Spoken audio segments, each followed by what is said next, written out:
इंसान क्या क्या बना सकता है इसकी कोई लिमिट नहीं है, लेकिन जहां इंजीनियरिंग की कुछ कोशिशों ने हमें रिकॉर्ड तोड़ ऊंचाई की इमारतें और विशाल सुरंगें दी हैं, वहीं दूसरी कोशिशों ने कुछ माइंड ब्लोइंग मेगा प्रोजेक्ट्स भी तैयार किए हैं।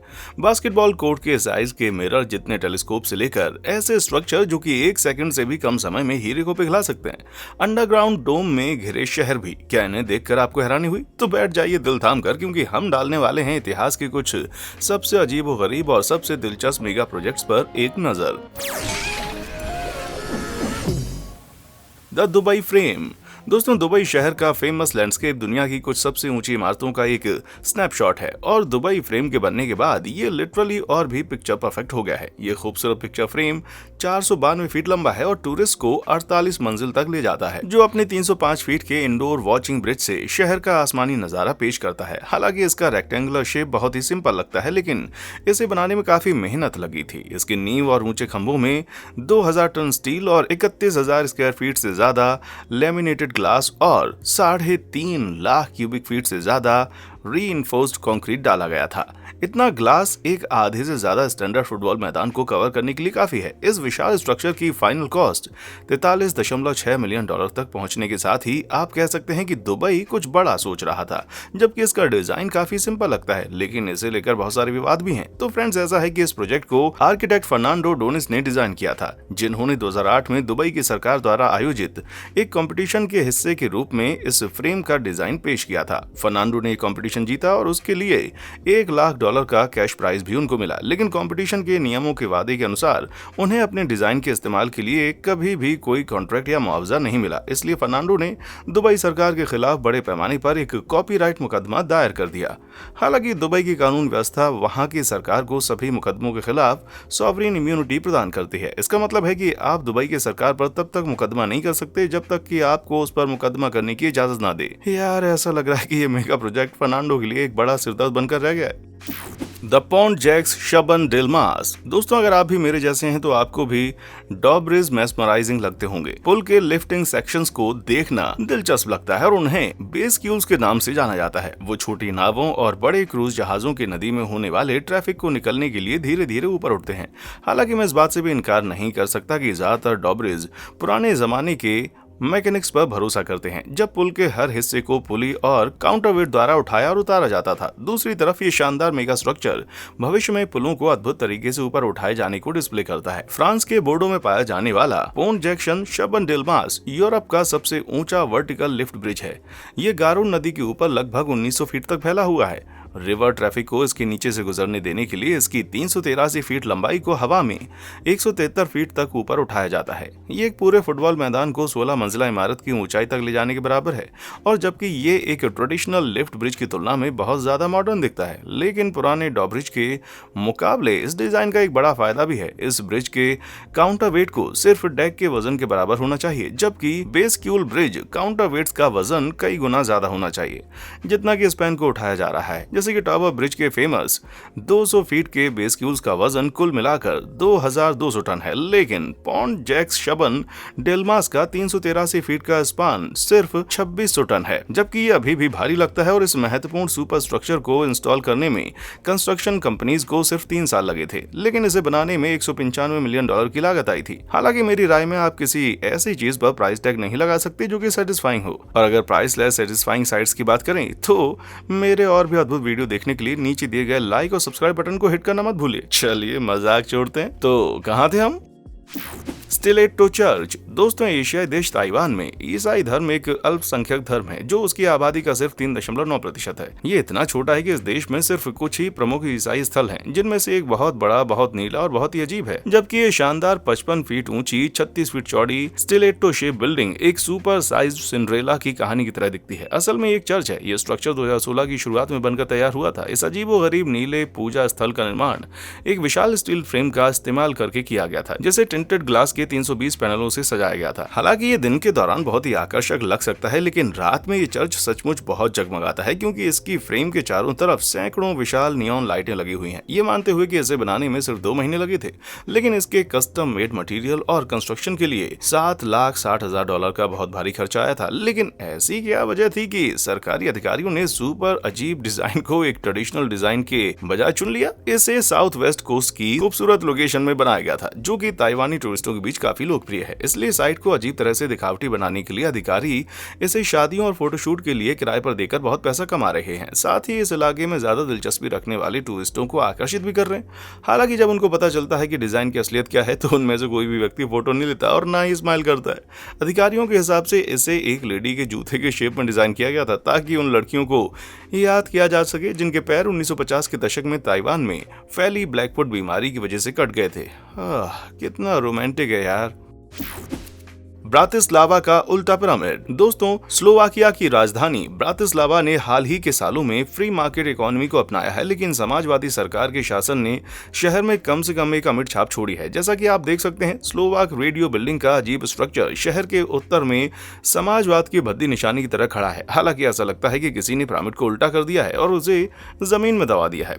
262 फीट का ये मेगा प्रोजेक्ट कभी मार्क्सवादी स्ट्रक्चरल डिजाइन में सबसे आगे था।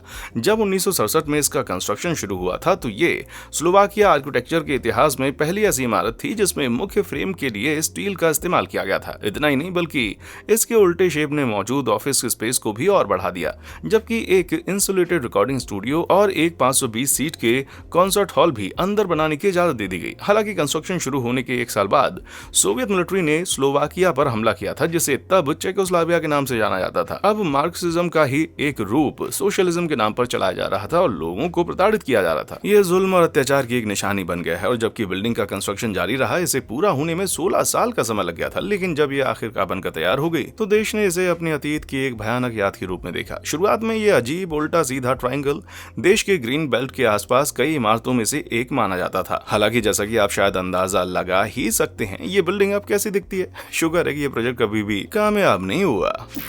चाइना का अंडरग्राउंड होटल। दोस्तों, चाइना के मेगा प्रोजेक्ट्स में दुनिया का सबसे बड़ा एयर प्यूरिफायर, $1 ट्रिलियन की वाटर डाइवर्जन स्कीम और यहाँ तक कि एक विशाल हॉरिजॉन्टल ऊंची इमारत भी शामिल है। लेकिन ये एक ऐसा प्रोजेक्ट है जिसने वास्तव में नई ऊंचाइयों को छुआ है, या ऐसा कहना चाहिए गहराइयों को। शेनयांग खदान 1950 के दशक में शंघाई इलाके की कई माइनिंग कंपनीज में से एक थी। हालांकि एक बार जब रिसोर्सेज सूख गए, तो खदान को खाली कर दिया गया और बारिश का पानी इकट्ठा करने के लिए छोड़ दिया गया। लेकिन 2006 में शंघाई के हलचल भरे शहर से 30 मील से भी कम दूरी पर मौजूद इस विशाल क्षेत्र को एक अनोखे होटल में बदलने के लिए एक क्रिएटिव डिजाइन तैयार किया गया था।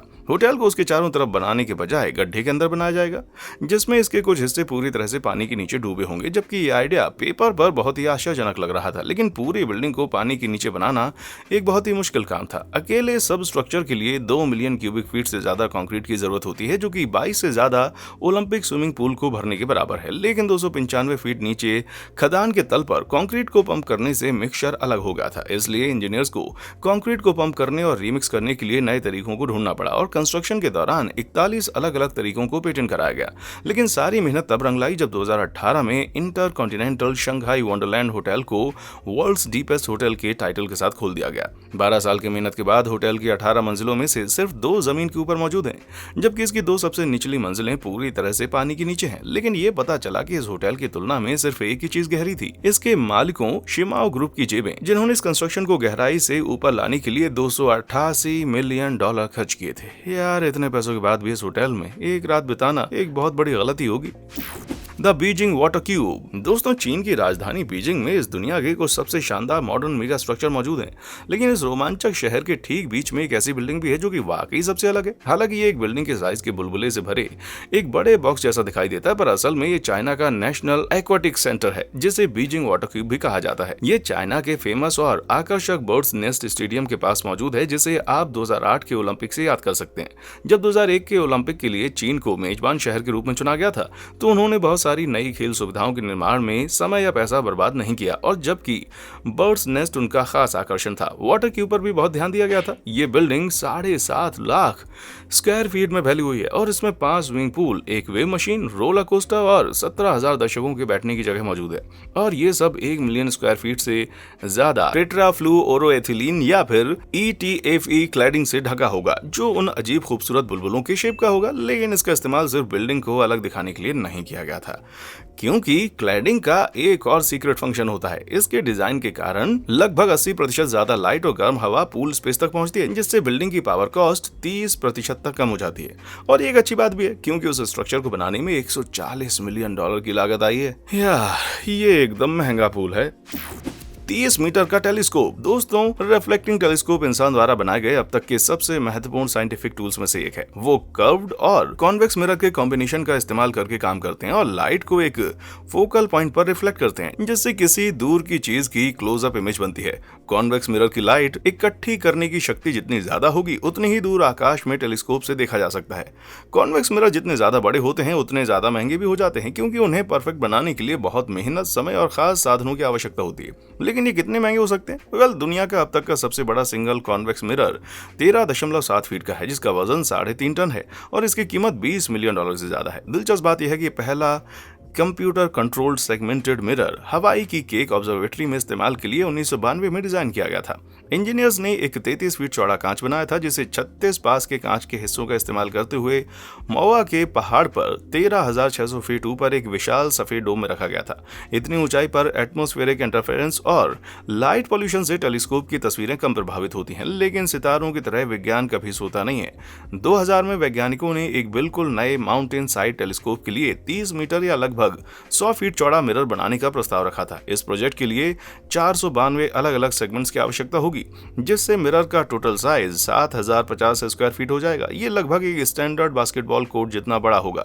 हालांकि इसकी विशाल बनावट इसे हबल स्पेस टेलीस्कोप से 12 गुना ज्यादा शक्तिशाली बना देगी। लेकिन बड़े सपनों की कीमत भी बड़ी होती है, क्योंकि इस प्रोजेक्ट को पूरा करने में करीब $2.4 अरब का खर्च आएगा। इस 30 मीटर के टेलीस्कोप का कंस्ट्रक्शन आधिकारिक तौर पर 2014 में शुरू हुआ था, लेकिन कंस्ट्रक्शन के खिलाफ स्थानीय प्रदर्शनकारियों ने इसकी प्रोग्रेस को रोक दिया। मेरा मतलब है कि इतना एस्ट्रोनॉमिकल नॉलेज होने के बावजूद आप देख सकते हैं कि हवाई के लोग इन सुपर साइज्ड दूरबीनों से क्यों तंग आ चुके हैं।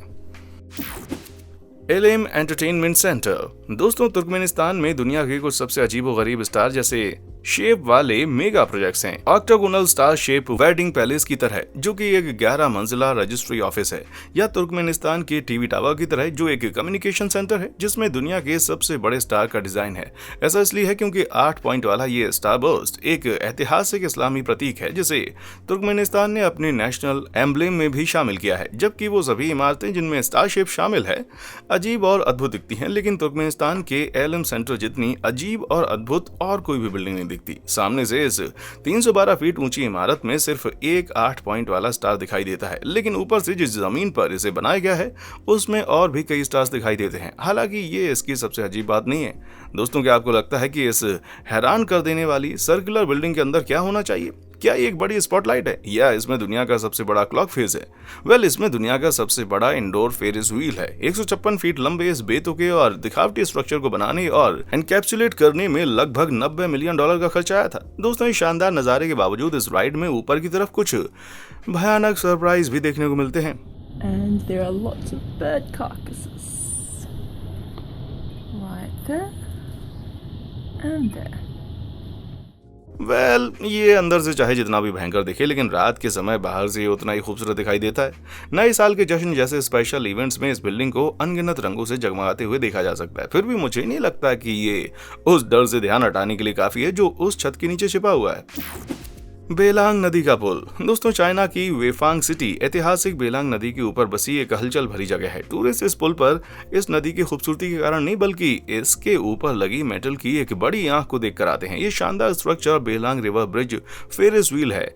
बेलांग ब्रिज के बेस पर बने इस शानदार स्ट्रक्चर को आसानी से नोटिस किया जा सकता है। ये विश्व प्रसिद्ध लंदन आई से 30 फीट ऊंचा है। इसका डायमीटर 410 फीट है और ये 475 फीट ऊंचा है। लेकिन लंदन आई के विपरीत इस फेरिस व्हील में एक बेहद ज्यादा खास चीज गायब है और वो है स्पोक्स। ये मानते हुए कि ये लोगों को ले जाने के लिए जादू टोने पर निर्भर नहीं है। तो फिर ये काम कैसे करता है? ये एक ऐसा सवाल था जो इस मेगा प्रोजेक्ट के कंस्ट्रक्शन के दौरान कई लोगों ने पूछा, जिसमें 4600 टन से ज्यादा स्टील को उस मुश्किल जाली वाली डिजाइन में घुमाते हुए देखा गया था। फिर स्टील रिम के बाहरी किनारों पर एक विशाल रनिंग गियर बनाया गया था जो इसके चारों तरफ कुल 36 कारों को घुमा सकता है। ये व्हील हर 28 मिनट की राउंड ट्रिप में 360 लोगों के लिए खूबसूरत नजारा पेश करती है, जिसमें हर कार में 10 लोग सवार होते हैं। बिना किसी स्पोक के उस ऊंचाई पर घूमने का मतलब ये भी है कि इसने दुनिया के सबसे बड़े स्पोकलेस फेरी व्हील का टाइटल अपने नाम कर लिया है। हालांकि ये उतना दिलचस्प नहीं है जिस हिसाब से इसमें पैसा खर्च किया गया है। ओरिजिनली ये व्हील सिर्फ 290 फीट लंबा है और 3000 टन होने वाला था और इसकी कीमत $24 मिलियन थी। लेकिन 185 फीट और 1600 टन की वृद्धि का मतलब है लागत कम से कम 50% ज्यादा होगी और शायद $36 मिलियन के करीब होगी। हालांकि उन्होंने आधिकारिक तौर पर इसका खुलासा नहीं किया, लेकिन आपको क्या लगता है आकाश को छूती इस आंख की कीमत असल में कितनी होगी? नीचे कमेंट सेक्शन में आकर बताएं। The Guangzhou circle. दोस्तों, जब सर्कुलर स्ट्रक्चर की बात आती है तो चाइना में मौजूद फिजिक्स को मात देती हुई फेरिस व्हील के मुकाबले में एक और ज्यादा अजीब और दिलचस्प मेगा प्रोजेक्ट मौजूद है। क्योंकि अगर आप ग्वांगडोंग में पर्ल नदी के किनारे एक नजर डालेंगे तो आप समझ जाएंगे कि मैं किस बारे में बात कर रहा हूँ। जी हाँ, वो विशाल सुनहरी गोलाकार ऊंची बिल्डिंग ये 452 फीट ऊंची है, जो इसे स्टैच्यू ऑफ लिबर्टी से 1.5 गुना ऊंचा बनाती है। इसे ग्वांगझो सर्कल के नाम से भी जाना जाता है और ये दुनिया की सबसे ऊंची सर्कुलर बिल्डिंग है। इसके गोल्डन फसाड को जगह पर रखने के लिए 2 एक जैसे कंक्रीट एलिवेटर पिलर के आसपास एक जालीदार स्टील स्ट्रक्चर बनाया गया था। 157 फीट का ये वॉइड जो 33 मंजिल के इस स्ट्रक्चर को पंक्चुएट करता हुआ इस पूरी चीज को एक जेट डिस्क की तरह बनाता है। चाइनीज कल्चर में इसे हाई रैंक और स्टेटस का सिंबल माना जाता है और ये समझना आसान है कि ऐसा क्यों है, ये जानते हुए कि इस बिल्डिंग में ग्वांगडोंग प्लास्टिक एक्सचेंज है जिसका सालाना कारोबार लगभग $48 बिलियन है। लेकिन इस डिजाइन में ऐसा और भी बहुत कुछ है जिसकी कीमत लगभग $60 मिलियन है, जो नजर नहीं आता। पानी में बने होने के कारण रिंग का डिजाइन नंबर 8 के रूप में रिफ्लेक्ट होता है। जब पैसे और कामयाबी की बात आती है ना, तो एशियाई संस्कृति में नंबर 8 को बहुत लकी माना जाता है। हालांकि ये बिल्डिंग पहली नजर में अजीब लग सकती है, लेकिन ये स्ट्रक्चरल जीनियस का एक शानदार नमूना है। मीर खदान। दोस्तों, सोवियत जियोलॉजिस्ट ने 1955 में साइबेरिया के एक हिस्से में एक छोटी सी खोज की थी जिसे साइबेरिया के लोग भी रिमोट मानते हैं। लेकिन आज वो खोज दुनिया की सबसे अब तक की बड़ी खुदाई में से एक बन गई है। ये शानदार मीर खदान है जो कि दुनिया की सबसे बड़ी हीरे की खानों में से एक है, जिसमें 1722 फीट गहरा और 3900 फीट डायमीटर का एक गड्ढा है। ये इतना गहरा है कि आप इस चीज के नीचे से ऊपर तक 75 स्टैंडर्ड माइनिंग डंप ट्रकों को ढेर कर सकते हैं। या अगर एक एम्पायर स्टेट बिल्डिंग को इसमें सबसे नीचे रखा जाता है तो ये ऊपर से 250 फीट से ज्यादा नीचे होगी। वाह, ये एक बहुत बड़ा छेद है भाई। अपने सुनहरे दिनों में 1960 के दशक में इस प्रॉफिटेबल पिट ने 10,000 कैरेट किम्बरलाइट हीरे का उत्पादन किया, जो लगभग 2 टन के बराबर है। लेकिन 2001 में खदान के सूख जाने के बाद इसे बंद कर दिया गया था। इसने अपने पूरे जीवन में लगभग $17.82 बिलियन मूल्य के हीरे का उत्पादन किया था। लेकिन ये खाली गड्ढा ऊपर से इतना भयानक दिखता था कि अफवाहें फैलने लगी। कुछ लोगों के हिसाब से गड्ढे के ऊपर से उड़ने वाले हेलीकॉप्टर अचानक उसमें समा गए, जिसमें से लगभग कोई भी जिंदा बचकर बाहर नहीं आ सका।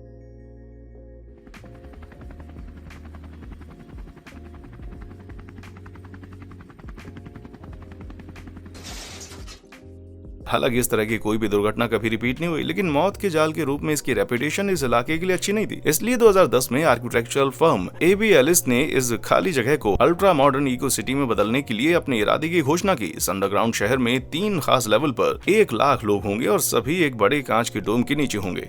शहर को बिजली देने में मदद करने के लिए डोम में ही सोलर पैनल लगाए जाएंगे और ऑक्सीजन की सप्लाई को बढ़ावा देने के लिए सूरज की रोशनी को पौधों से भरी निचली परतों में भेजा जाएगा। कागज पर दिखने में तो ये अच्छा लगता है, लेकिन दुख की बात यह है कि ये प्रोजेक्ट अभी शुरू नहीं हो पाया है, या यूं कहें कि जमीन से बाहर निकल ही नहीं पाया। हालांकि ये जानना मुश्किल है कि इसे क्यों रोका गया, इसकी हाई कंस्ट्रक्शन कॉस्ट या फिर 1 लाख लोगों को साइबेरिया जाने के लिए राजी करना।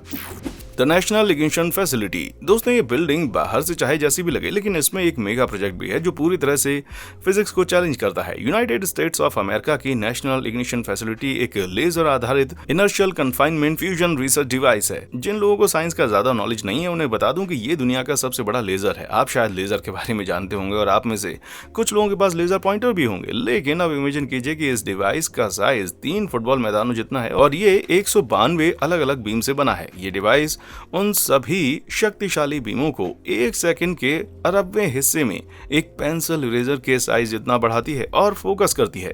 ये इतनी शक्ति देती है कि 180 मिलियन डिग्री फ़ारेनहाइट तक तापमान पैदा कर सकती है और 100 बिलियन से ज्यादा जितना पृथ्वी के वायुमंडल का दबाव है वो भी बना सकती है। जी हाँ, आप उसे लोगों की आंखों में फ्लैश नहीं करना चाहेंगे। ये इतना पावरफुल है कि जब इसे हीरे पर फोकस किया जाता है तो इस दुनिया का सबसे सख्त पत्थर जो है ना, तो ये ना सिर्फ उसको क्रश करता है बल्कि उसे पूरी तरह से पिघला भी देता है। लेकिन बेहद आश्चर्यजनक होने के अलावा इस मेगा प्रोजेक्ट का इस्तेमाल किस चीज के लिए किया जाता है? वेल, इस फैसिलिटी को इसलिए डेवलप किया गया था ताकि रिसर्चर्स को अंतरिक्ष के काम करने के तरीके के बारे में पता चल सके, जैसे तारे कैसे मरते हैं, ब्लैक होल वास्तव में कैसे काम करते हैं और विशाल गैस ग्रहों के अंदर क्या होता है। इन छुपे हुए थर्मोन्यूक्लियर रिएक्शंस में ऊर्जा के बेशुमार रहस्यों को खोलने की क्षमता भी है, जिनकी हमारी दुनिया को सख्त जरूरत भी है। इसे हकीकत बनाने के लिए बिल्डिंग का कंस्ट्रक्शन 1997 में शुरू हो गया था। इसके लिए 5.6 मिलियन क्यूबिक फीट से ज्यादा मिट्टी की खुदाई की आवश्यकता थी और लगभग 2 मिलियन क्यूबिक फीट कंक्रीट डाला जाना था। लेकिन इस कंस्ट्रक्शन का सबसे बड़ा आकर्षण इसके 32 फीट चौड़े और 132 टन वजन के चैम्बर का प्लेसमेंट था।